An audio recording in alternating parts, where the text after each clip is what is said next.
Hi guys, welcome to my channel. I'm Martin, for those of you who don't know me. Now, I'm here today to kind of do a walkthrough of this deck. Now, there's a little bit of a backstory.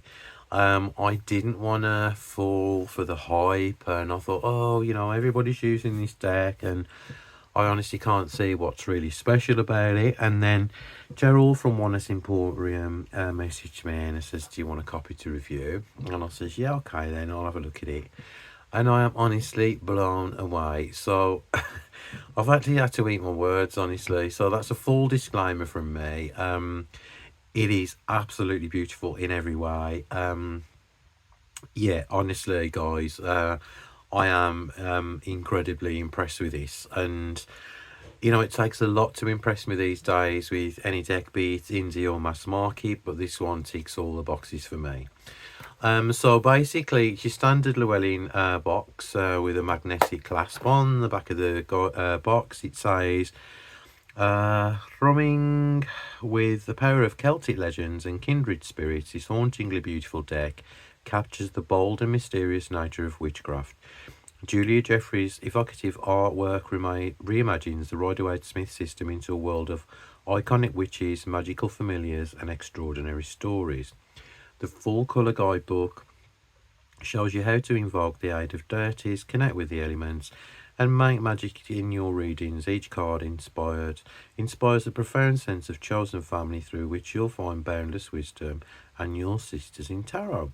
So includes 78 card deck and 2 4-page full colour guidebook, obviously published by Llewellyn, and it is now back in stock, by the way, at Oneness Emporium. And if you enter the code Musings10 at the checkout, you will get a nice little 10% discount. So let's have a look in the box. So we've got in the front, the magic of the ancestors beats in your blood, feel its power, and free your wild soul. So the book, obviously the deck is gorgeous, but the book really shines. I'll do a flip through the card. You've probably seen like a million flip throughs of this deck anyway, but obviously I wanted to share my thoughts on it anyway. The guidebook is absolutely brilliant. It's actually written by Julia herself. Makes a change from Barbara Moore writing a guidebook for Llewellyn. And so we have each card. I've always thought it really unnecessary for like Llewellyn to put like a full colour plate of the card on there, the opposite side of the text. But this one, you can really see the detail in Julia's art, and it really is lovely. And so there is a background introduction. Julia said, like, she's like really novice at witchcraft, and she does, follows obviously her intuition to kind of like draw, paint these incredible witches in this deck. Honestly, the artwork is absolutely phenomenal. It's very kind of like European and traditional witchcraft, no Wicca involved at all, which is brilliant. And it's because, like, obviously it's Julia is Scottish. Obviously I can kind of like feel connected to it anyway because of my Scottish ancestry. It's just absolutely fabulous, honestly. So there's lots of like intro here as well, which I'm not reading out.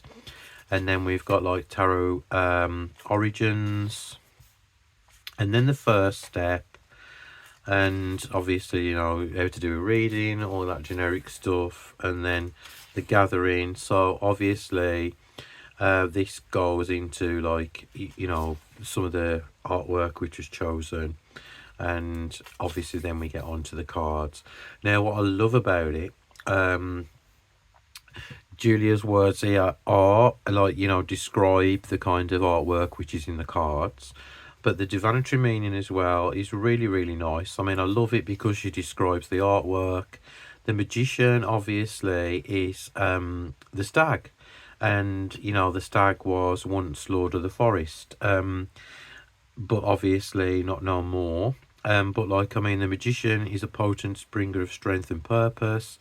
He tells us that our wild soul is still intact and still connected to the land, and so forth. It's really, really beautiful, honestly.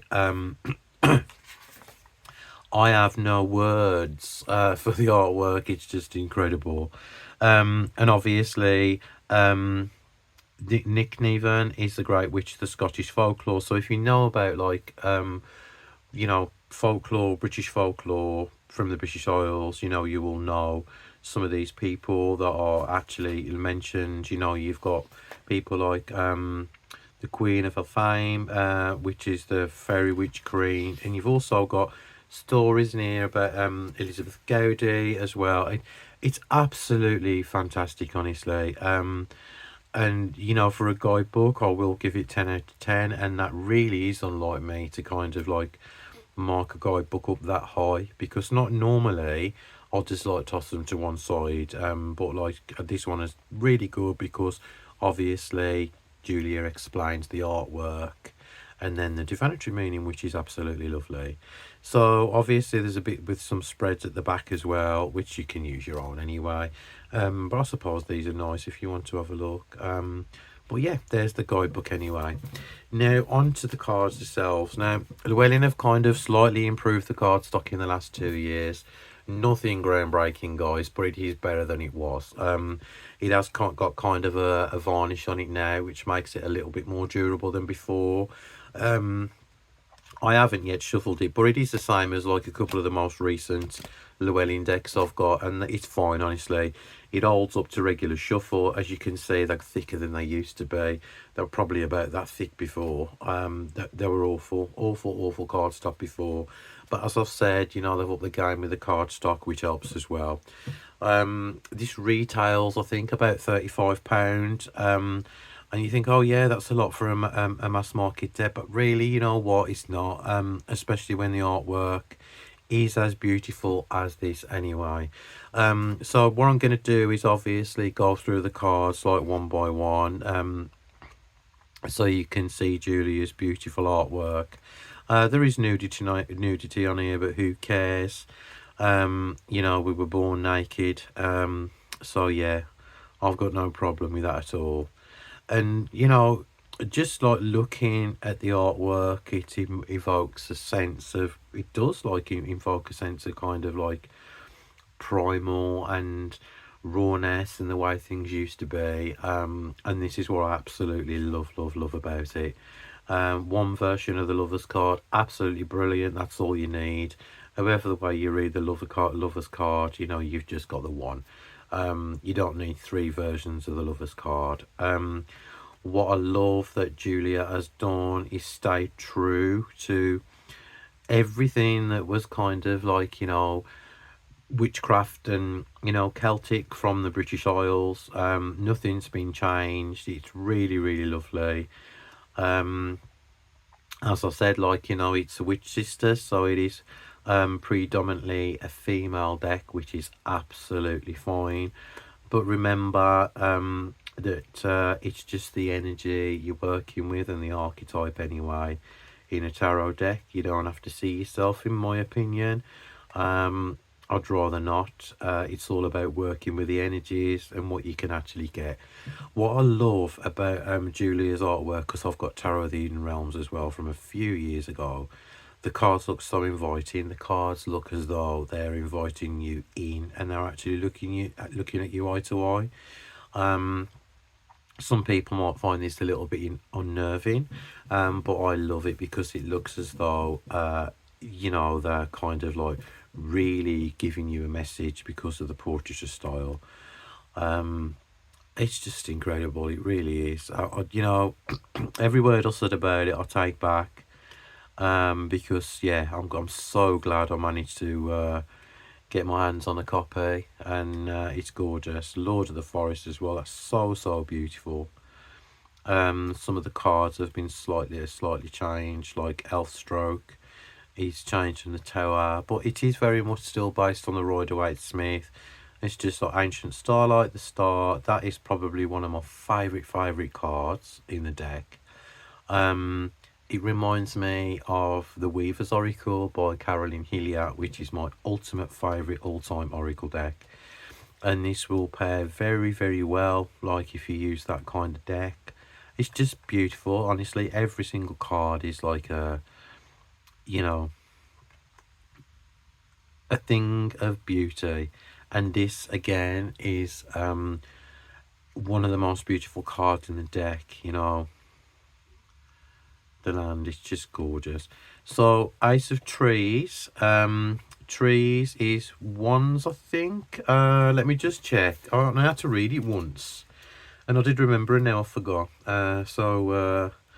Let me just have a look. I can't remember now where it was. I'm sure it's wands. Waters is cups. Yeah, it's wands, I think. Yeah, they definitely. So trees are wands anyway. So there's the ace there. And there's the 2.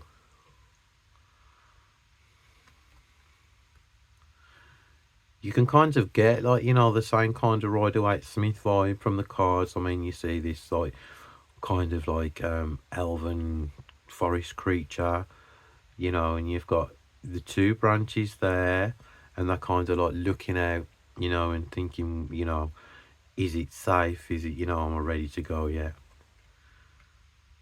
And got the fire there, and then obviously like spirits coming out of the flames, the smoke.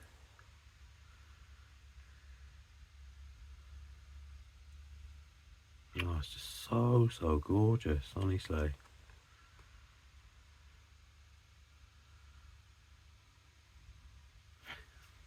It's just like the emotion in the faces. I think it's just like captures, you know, everything about the energy of the card. And you know, I was thinking, well, I wonder, like, you know, what you would think if you actually come face to face with, you know, somebody like this. I know it's possibly this is never going to happen, but yeah, like really powerful kind of looking women, and it's just incredible, really.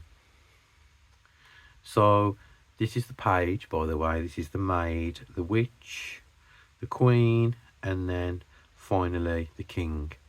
So the maids are the pages. The witch is the knight.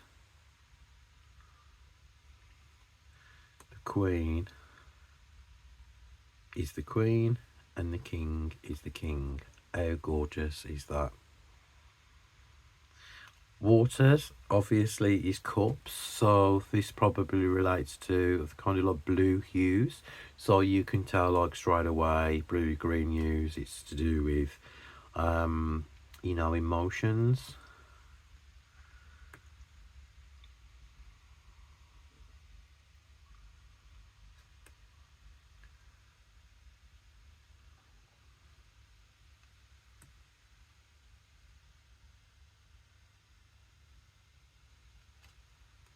Oh, it's absolutely gorgeous. Look, all the like kind of like bracken seaweed in her hair, and in her hair there.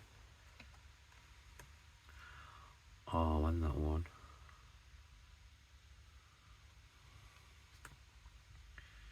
Selkie.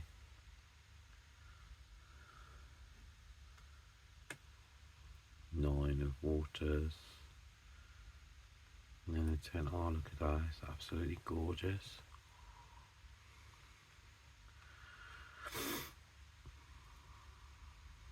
Maid. Witch. Queen. And king. Now we're on to swords, which is skies.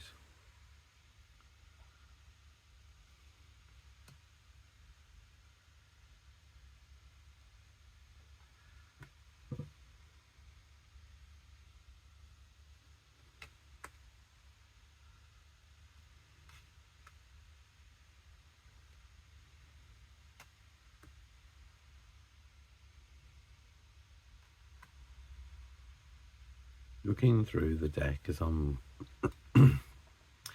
kind of like, you know, filming here,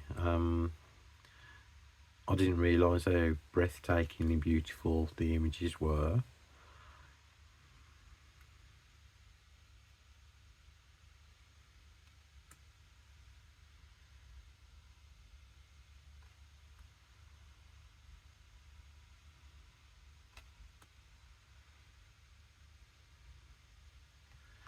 And then finally, we're on coins, pentacles, which is stones, which makes total sense.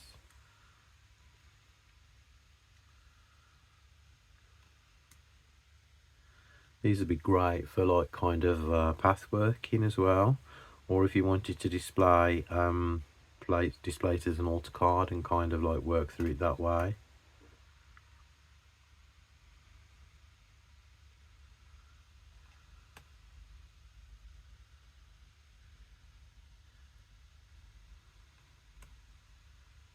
Love that so much.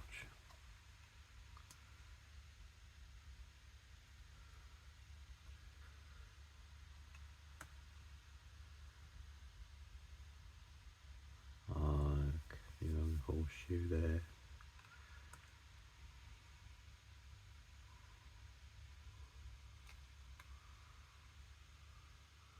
The maid holding a hagstone.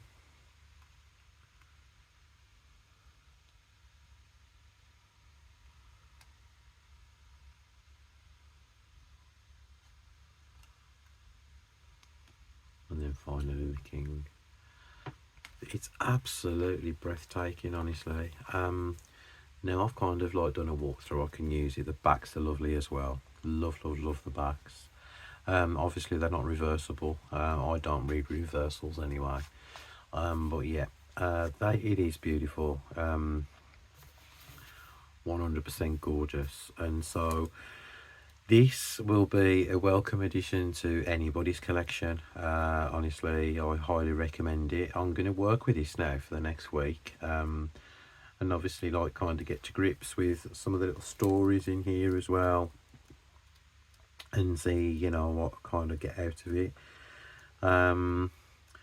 Because like looking at these portraits, it'll be different than looking at symbols, you know. So I think the messages will be more powerful because the cards look like they're actually kind of like speaking directly to you as the reader. So yeah, it's going to be really interesting on how this kind of does work as a tarot deck. So I shall let you know. I'll be back on Tuesday. I'm doing a live with Wednesday. I'm doing a live with Levi, so I'll do a quick recap of you know, kind of like what I've been doing with it, and it's going to shuffle beautifully as well. I mean, it's just, you know, it's going to be one of them decks where it's going to, you know, it's lovely because like it spreads out absolutely gorgeous, you know, none of that silly rose petal finish on the cards, which I love because I love my decks to be usable, workable. Yeah, I am kind of a collector as well, but like if I do buy a deck now, I like to buy it, you know, to use it. So, you know, even with indie decks, I kind of like this kind of cardstock, or maybe a little bit thicker, but something that you can actually use and is shuffleable. And I am a riffle shuffler as well, so this will riffle shuffle quite nicely. So there you go, guys. Thank you so much for watching. That is the Witchester Tarot. It's available now, as I said, from the Oneness Emporium.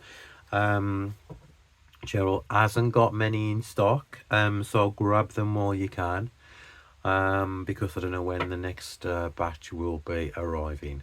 So thank you. I hope you're all okay. Sending love always, and I will see you very soon. Bye, guys.